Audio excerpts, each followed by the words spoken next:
नमस्कार, मी पंजाब डक। आज आहे 12 जुलै 2025 आणि मी आहे माझ्या मित्राच्या शेतामध्ये आणि त्यांच्या सोयाबीनच्या शेतामध्ये।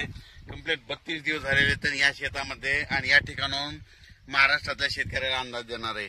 आज आहे 12 जुलै 2025।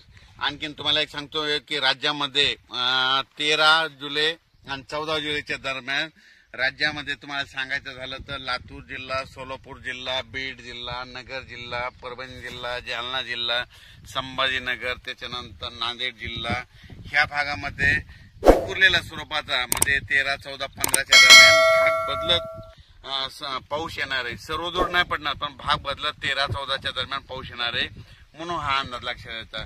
सांगायचं झालं तर राज्यात म्हणजे पूर्व विदर्भामध्ये नागपूर, वर्धा, भंडारा या गोंदिया या पट्ट्यामध्ये आणखीन 2-3 दिवस तिकडल्या भागात पाऊस राहील।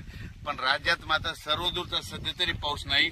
पण राज्यात मग तुम्हाला एक सांगू इच्छितो की राज्यामध्ये सध्या तरी विखुरलेल्या स्वरूपाचा भाग बदलत जिथं पडला तिथं अर्ध्या तासाचा, 1 तासाचा, 20 मिनिटाचा, 10 मिनिटाचा असा पाऊस पडणार आहे म्हणून हा अंदाज लक्षात येतो।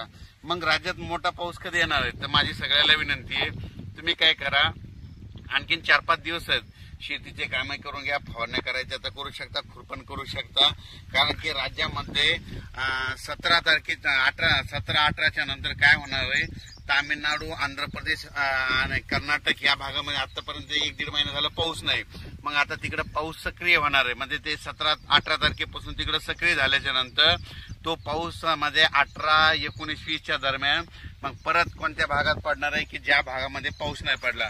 मग त्याच्यामध्ये तुम्हाला सांगतो की त्याच्यामध्ये लातूर जिल्हा, धाराशिव जिल्हा, सोलापूर जिल्हा, सांगली, नगर, कडाष्टी, पाटोदा या भागामध्ये मग 18 तारखेच्या नंतर म्हणजे 18 जुलैच्या नंतर परत तिकडल्या भागात दक्षिणेकडे पाऊस सक्रिय होणार आहे म्हणून हा अंदाज लक्षात घ्यायचा।